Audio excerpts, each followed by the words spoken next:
एक बात बता, मतलब जरूरी थोड़ी है कि एक आर्टिस्ट सब अच्छा ही बनाए, एक खूबसूरत सा सनसेट या फिर कोई बीच, मतलब जो चीज दुनिया की नजर में बुरी है उनमें भी अच्छाई दिखाना ही तो कला है।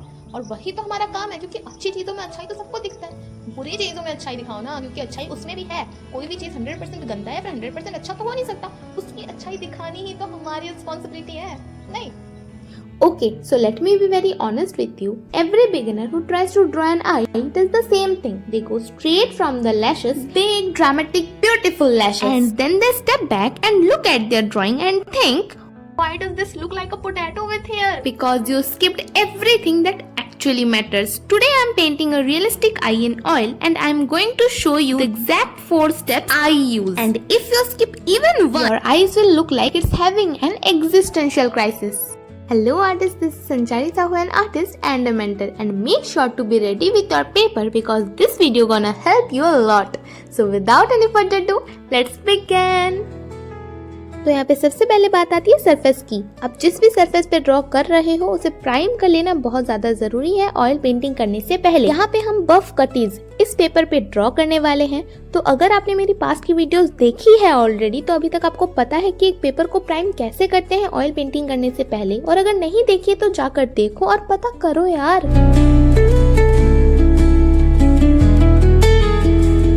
ये कोई रूल या फिर टेक्निक तो नहीं है, बट अगर पास्ट के किसी ड्राइंग को करते हुए थोड़ा सा ऑयल पेंटिंग आपका बच जाता है तो उसे आप एक एयर टाइट बॉक्स में बंद करके रख सकते हो, क्योंकि ऑफ कोर्स वो कलर कहीं ना कहीं फ्यूचर में यूज तो आ ही जाता है। एंड ट्रस्ट मी, इससे कलर सेव बहुत ज्यादा होता है एंड बहुत से ऐसे यूनिक कलर्स आपको मिल जाते हैं जो शायद आप इंटेंशनली नहीं क्रिएट कर सकते, वो बस हो जाता है मिक्स करते करते कलर्स को, बचे कुचे कलर्स को। Step 1, straight lines. और मैं जानती हूँ अभी तुम सोच रहे हो यार ये क्या नॉनसेंस है, आई तो राउंड होती है, स्ट्रेट लाइन से क्या होगा?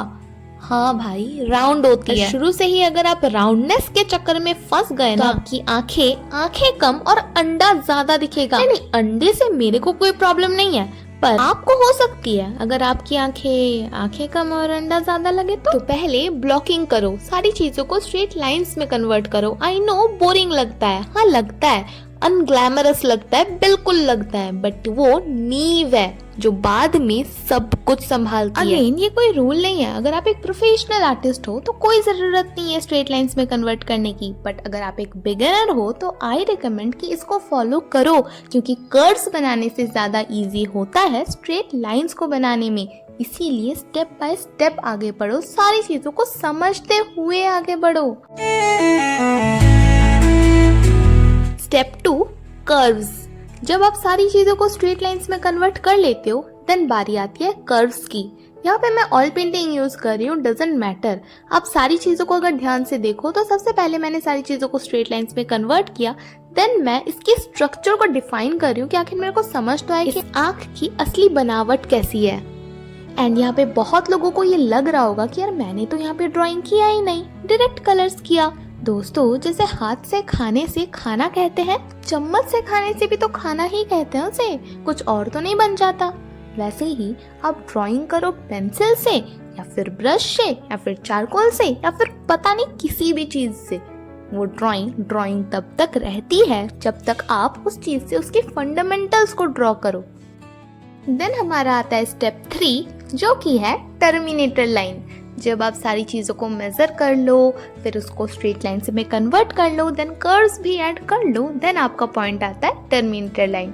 टर्मिनेटर लाइन वो लाइन होता है जहाँ पे लाइट फैमिली और शैडो फैमिली मीट करती है, जिससे हम ये समझ सके कि कितना पोर्शन लाइट होगा और कितना पोर्शन डार्क होगा। टर्मिनेटर लाइन को इसीलिए रिकमेंड किया जाता है क्योंकि अक्सर जब बिगिनर्स अपनी कलर्स की दुनिया में खोए हुए रहते हैं तो अक्सर ये भूल जाते हैं कि दुनिया एक्चुअल में वैल्यूज की है, कलर्स तो उसकी छोटी सी एक पार्ट है। तो ताकि कलर्स में खोते हुए आप वैल्यूज को ना भूलो और आपको ये माइंड में रहे कि कितना पोर्शन डार्क होगा और कितना पोर्शन लाइट होगा, और उसको माइंड में रखते हुए आप सारी चीजों को ड्रॉ कर सको, कलर कर सको, इसीलिए शुरू से ही टर्मिनेटर लाइन को ड्रॉ किया जाता है ताकि बाद में माइंड कंफ्यूज ना हो कि कितना पोर्शन डार्क है और कितना पोर्शन लाइट है। और यहाँ पे हमारा लास्ट पॉइंट आता है वैल्यूज। अक्सर बिगिनर्स वैल्यूज को इतना ज्यादा नजरअंदाज करते हैं जैसे वो फंडामेंटल्स का पार्ट है ही नहीं।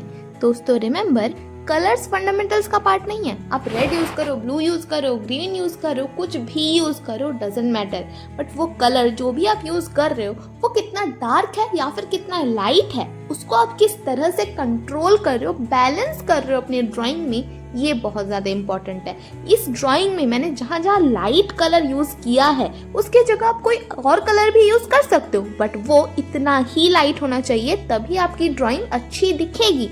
जितना मैंने डार्कनेस ऐड किया है वो डार्कनेस मैच होना चाहिए, ना कि कलर। यही माइंडसेट भी होना चाहिए कि जब भी आप किसी भी फोटोग्राफी को या फिर स्टिल लाइफ को, किसी भी चीज़ को देखकर ड्रॉ करो, लाइव स्टडी करो, फोटोग्राफी से करो, डजंट मैटर, बट हमेशा आपका इंटेंशन ये होना चाहिए कि आपको कलर्स मैच तो करने हैं, वो अलग लेवल की बात है, बट सबसे पहले जिस चीज़ को आपको मैच करनी है, स्ट्रेट लाइंस, मेजरमेंट्स, इन सारी चीज़ों के बाद वो है वैल्यूज़ को। कोई भी कलर अप्लाई कर लो, कोई भी मीन्स कोई भी, बट उसकी वैल्यूज़ मैच होनी चाहिए।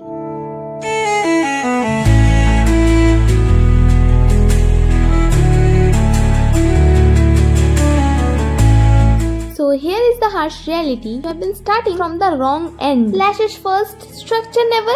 That's why your eyes never look real. If this helped even a little, comment below what your eye drawing look like right now. Next video I am decoding something even trickier. Subscribe so you don't miss it.